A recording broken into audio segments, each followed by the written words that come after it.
here is what I'm making for my son. Because this sushi fabric has a really big print, I did not cut it up. And I'm using the chopstick fabric as a border.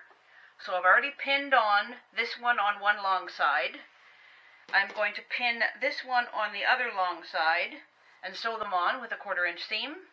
Then I'm going to trim it up and then I'm going to sew along there. And that is basically the top done. Pretty simple. The lighting really sucks in my son's room, but that's the nightstand I'm making that topper for. It'll fit pretty much the whole thing. And then when he has all his collections of mugs on it, or if he's having a snack or whatever, then it won't mark up the top of the nightstand. Ready to be quilted. The backing is the same chopstick fabric. I've drawn lines across here to do some quilting lines, and then I will do lines down the middle, and I'll probably just run maybe one line around in the border, just to make sure it's got some tightness to it and it doesn't come apart.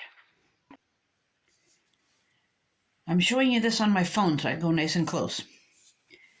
I sewed the binding, which is the wasabi fabric, onto the back, and therefore there's a stitching line right along there.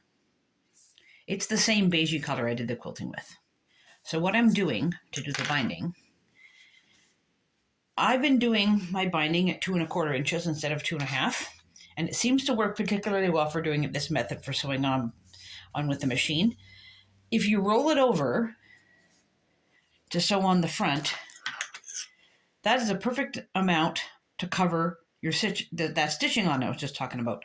Now, you can kind of see it here. I'm running my sewing line about 1/8 of an inch. Not right on the edge. It doesn't have to be. That is more than enough to hold the binding down. It has the added advantage of, on the back, either being on the binding as well, or sometimes you can even get it more like stitch in the ditch. Either way, doesn't matter to me. Right? It's on the binding. Looks fine to me. On the back, on the front, whatever. It's all good. So I'm just going to finish this up and then it's done and I can give it to my son.